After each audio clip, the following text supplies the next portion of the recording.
Setelah Profesor Meister Sultan Takdir Ali Syahbana menyingkap bahwa Pancasila belum layak menjadi dasar negara karena belum memiliki sistem filsafat, ide-ide dalam Pancasila yang berupa sila-sila itu masih saling bertentangan, sejumlah intelektual papan atas bangsa ini telah mengusahakan untuk membereskan problematika itu. Problem konseptual itu. Buya Hamka sudah menjawab, Dr. Rosin sudah menjawab, juga Muhammad Hatta, wakil presiden, ahli filsafat, dan juga Hatta adalah anggota perumus dasar negara pada tahun 45 itu. Tapi ternyata Sultan Takdir tidak melihat jawaban mereka. Takdir tidak melihat teori-teori filsafat Pancasila yang mereka ajukan itu sebagai jawaban atas masalah yang ia ungkapkan. Tahun 1957, jadi 7 tahun sesudah dia mengkritik pertama kali itu, yaitu tahun 57, dalam sidang-sidang konstituante untuk mencari dasar negara, Pancasila diperdebatkan habis-habisan. Diperdebatkan seradikal-radikalnya. Nah, salah satu tokoh anggota konstituante yang membahas Pancasila adalah Sultan Takdir Ali Syahbana. Dan Takdir tetap mengulangi kritiknya sejak 7 tahun yang lalu itu. Begini kata Takdir dalam pidatonya di konstituante sekarang. Di dalam bentuknya yang sekarang adalah berlebihan untuk menyebut Pancasila sebagai filsafat negara. Prinsip-prinsip yang dikandungnya tidak hanya terlalu heterogen, tetapi juga bertumpang tindih satu sama lain, yang membuat Pancasila mengandung hal-hal yang saling bertentangan. Begitu pidato Takdir 7 tahun kemudian, yaitu dalam sidang konstituante. Jadi Takdir tetap tegas mengatakan bahwa Pancasila pada dasarnya hanya rumusan kosong semata-mata sehingga tidak akan dapat menjadi dasar negara. Nah, akhirnya tahun 1959 untuk mengakhiri pertingkaian yang sangat dahsyat prahara badai di konstituante itu mengenai dasar negara, pemerintah mengambil keputusan untuk mengeluarkan dekret kembali ke Undang-Undang Dasar 45. Tindakan politik untuk memaksa semua kembali harus menerima Pancasila. Wah, untuk rencana itu, pemerintah melakukan pengkondisian situasi. Situasi dikondisikan, antara lain berupa pembentukan opini publik yang positif tentang Pancasila, begitu. Antara lain pemerintah menggelar seminar besar-besaran tentang Pancasila. Nah, dalam seminar itu ditampilkanlah para pembicara yang semuanya menjelaskan bahwa Pancasila adalah pilihan terbaik dan bahwa Pancasila tidak ada masalah filsafat seperti yang Takdir kritik itu. Ditampilkanlah Profesor Meister Muhammad Yamin, perumus awal teks Pancasila yang resmi digunakan dalam pembukaan Undang-Undang Dasar 45 sampai sekarang. Kemudian ada Profesor Diyar Kara, guru besar filsafat. Kemudian ada Ruslan Abdul Ghani, tokoh pemikir politik yang diandalkan Bung Karno. Ruslan kemudian dipercaya menjadi pemimpin gerakan indoktrinasi ideologi negara itu.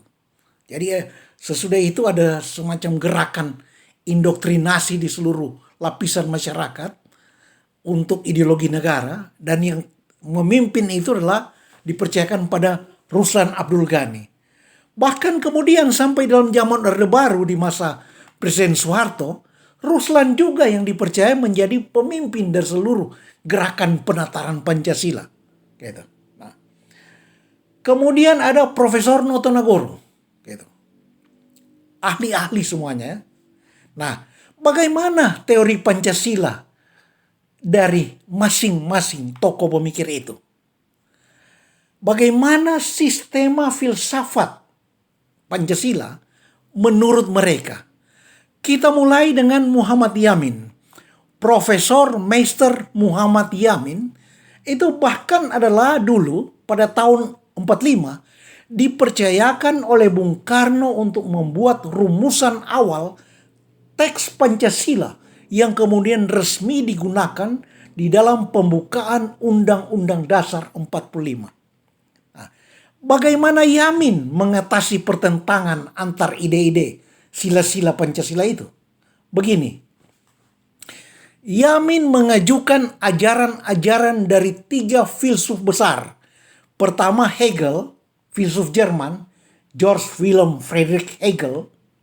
Kedua Ibnu Rushd, filsuf besar Arab yang tumbuh di Andalusia, zaman keemasan peradaban Muslim. Andalusia itu Spanyol kemudian. Nah, Ibnu Rushd atau Ibn Rushd terkenal di dunia barat dengan nama Averroes,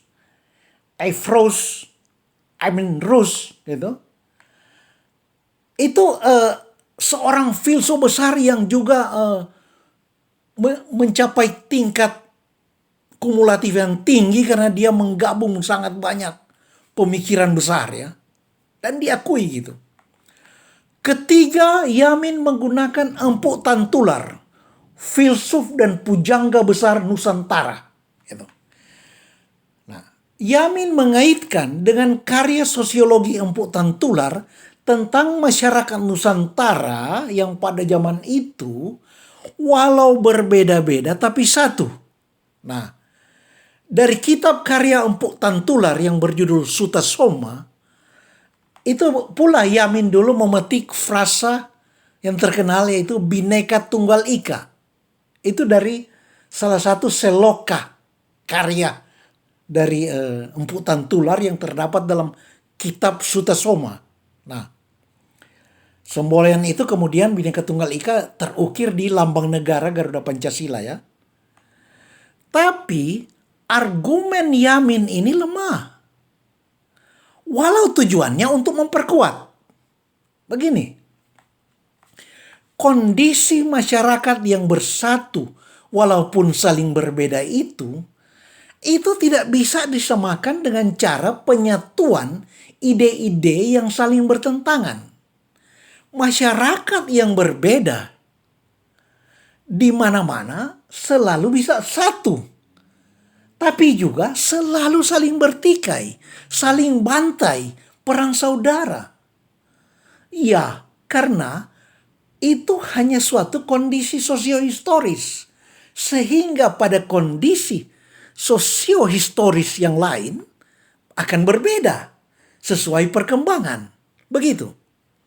Nah, padahal yang kita butuhkan kan adalah Pancasila sebagai sistem filsafat yang mempersatukan ide-ide itu.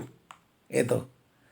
Nah, jika sudah didapat rumusan sistem Pancasila yang bisa mempersatukan ide-ide itu, lalu rumusan itu ditanamkan ke dalam masyarakat, baru dari situlah dapat diharap tumbuhnya kesatuan dan kerukunan masyarakat yang lestari.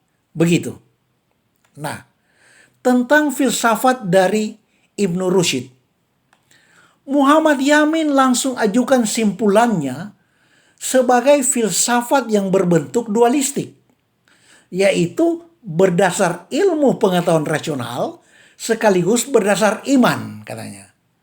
Nah, dalam hal ini Yamin pun keliru. Kenapa? Karena dualistis itu ya tetap dualisme.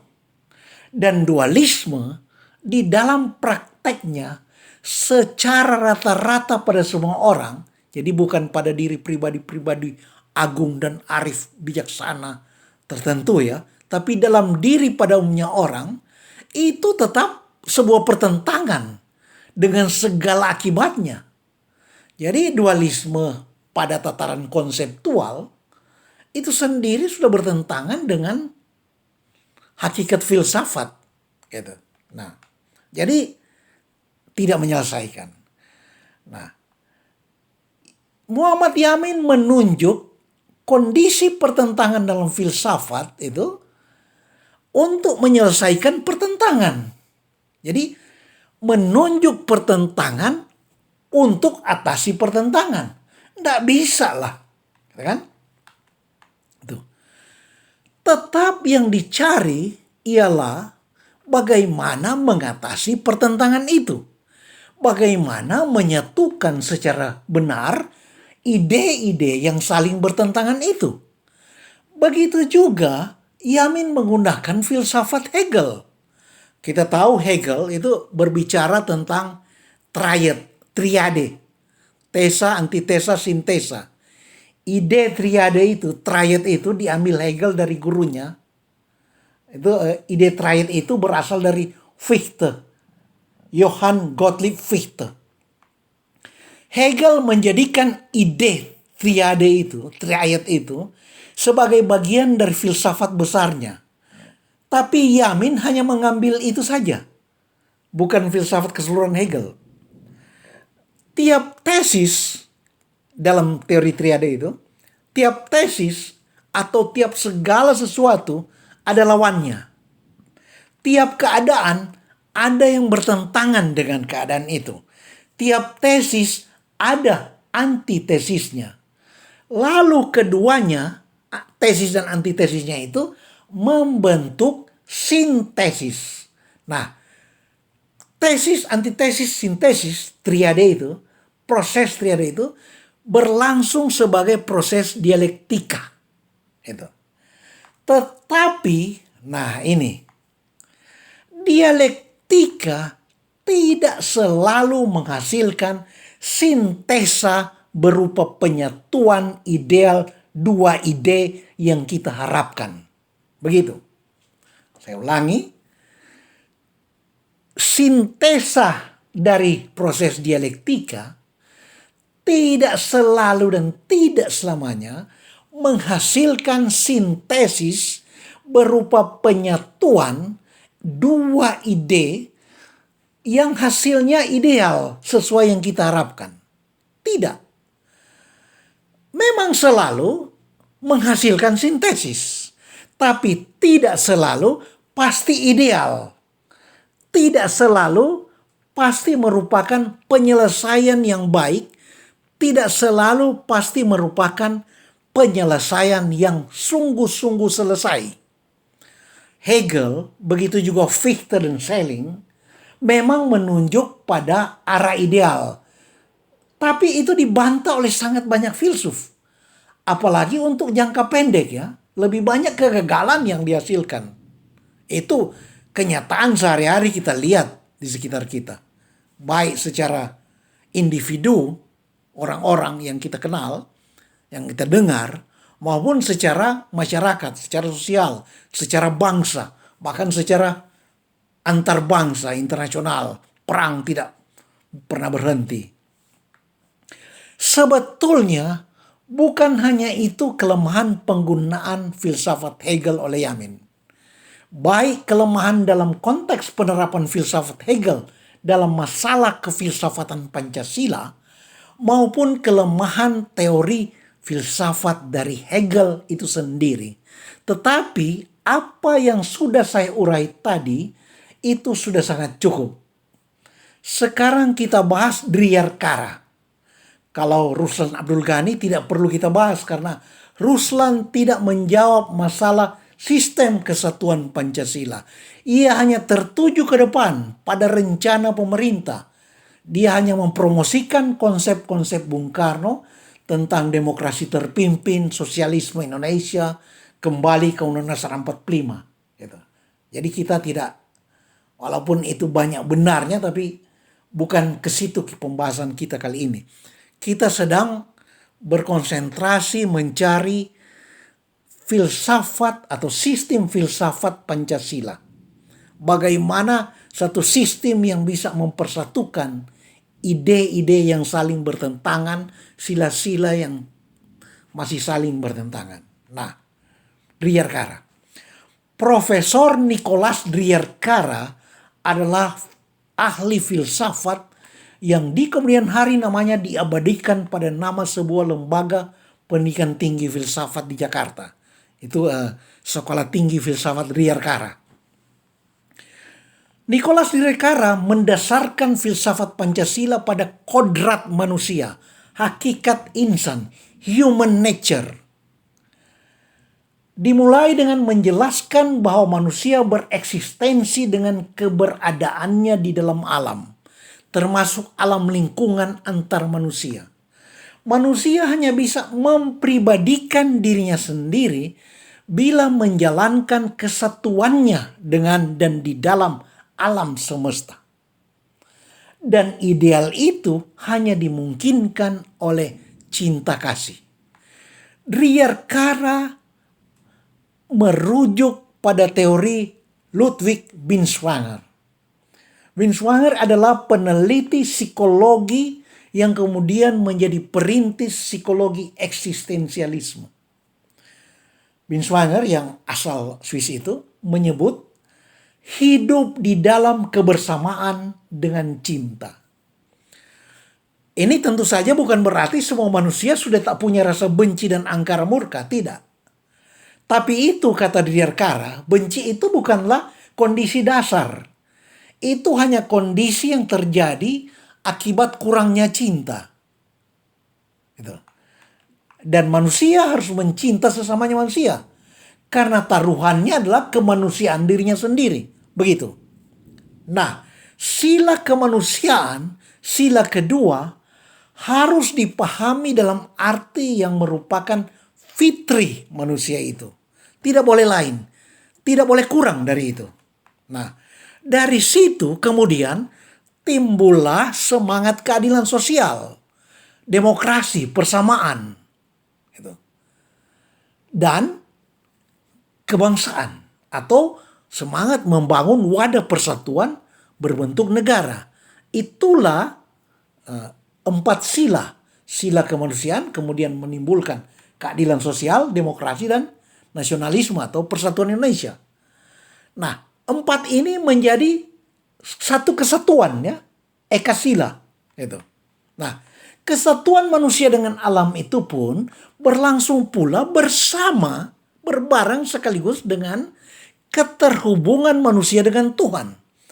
Kebertuhanan bagi Riyarkara adalah dimensi yang sangat mendasar, dimensi yang sangat besar, sangat penting dan tersendiri. Itu tidak nanti setelah soal-soal demokrasi, keadilan sosial, dan lain-lain. Faktor kebertuhanan atau religiositas itu pun adalah eka sila. Jadi ada 2 eka sila, tapi tidak bisa terpisah. Dia menjadi dwisila, atau tepatnya eka sila yang besar yang terdiri dari 2 eka sila.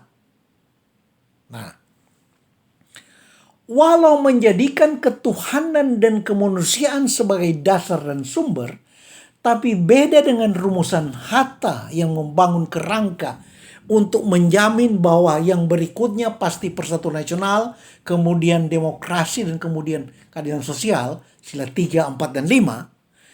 Riyarkara mengandalkan cinta kasih untuk menjamin bahwa yang timbul sesudah ketuhanan kemanusiaan itu pasti bukan anti demokrasi, pasti bukan nasionalisme yang seperti nasionalisme Nazi Hitler, juga bukan sosialisme yang malah menggilas manusia dan kemanusiaan seperti dalam negara-negara yang bereksperimen dengan sosialisme Marxisme secara keliru itu.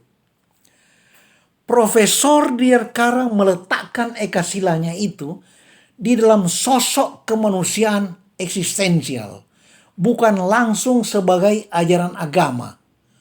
Dan itu tambah diperkuatnya dengan di satu sisi teori-teori filsafat dari Max Scheler, Ludwig Binswanger itu, dan sebagainya. Nah, dan dari sisi lain, fakta-fakta betapa nilai-nilai yang benar dan mulia itu sudah pernah tumbuh subur dalam kehidupan leluhur bangsa Indonesia. Riyarkara kemudian menampilkan wejangan kontemplatif dari Sunan Bonang Dan karya sastra klasik Jawa itu Serat Sentini gitu. Nah, menyadari bahwa pendasaran Pancasila pada nilai-nilai budaya asli masyarakat, sebagaimana banyak dilakukan oleh umumnya teoretisi Pancasila sampai sekarang, itu bisa menuju pada risiko kesalahan konseptual serta kegagalan aktual.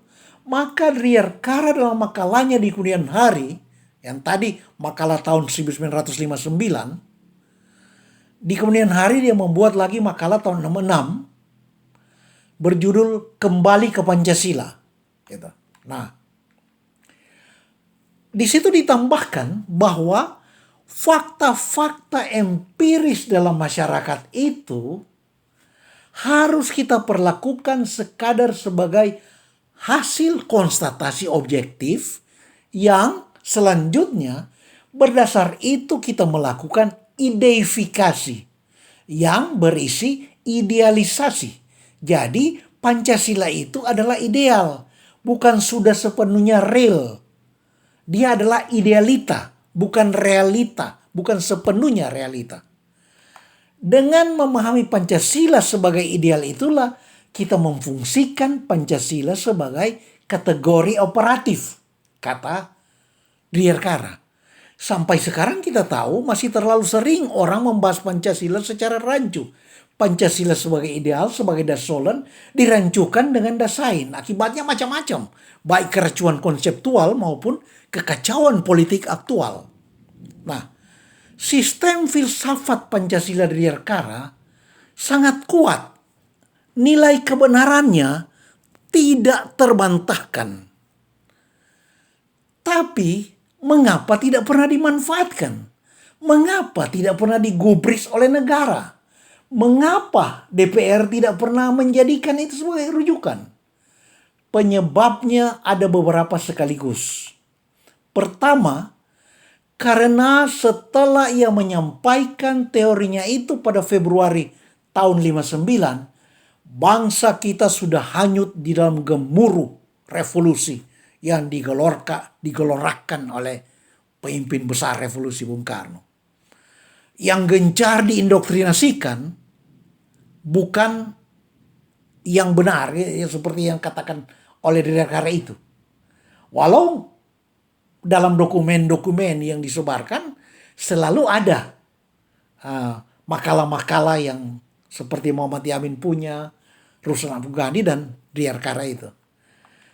Tapi bukan itu yang diutamakan. Yang diutamakan adalah Manipul Usdek, Pancasila 1 Juni tahun 45 dan sebagainya. Dan semboyan-semboyan sosialisme Indonesia itu saat itu sangat berbeda dengan kemanusiaan universal yang diajukan Rierkara. Bahkan para budayawan yang mendeklarasikan manifesto kebudayaan, Manikebu, diganyang habis. Karena mereka mengangkat nilai humanisme universal. Terlepas dari soal perbedaan konsep mereka dengan konsep Rierkara, begitu ya. Nah, faktor kedua yang menenggelamkan apresiasi publik terhadap konsep filsafat Rierkara ialah karena masyarakat umum memang masih kurang mengindahkan wacana filosofis. Tak kecuali para politisi yang berpidato di mana-mana. Nah, karena Rierkara menggunakan istilah ekasila seperti yang digunakan teori Pancasilanya Bung Karno, maka bagi mereka itu dianggap tandingan terhadap Pancasila Bung Karno. Maka ya Rierkara itu tidak ikut diganyang saja itu sudah bagus lah gitu. Begitu. Kita masih akan membahas konsep-konsep dari pemikir lainnya. Dari Profesor Notonegoro juga yang lain. Juga perkembangan kritik dari Sultan Takdir itu sendiri. Dan tentu saja dari Bung Karno sebagai penggali Pancasila. Ikuti perbincangan berikutnya.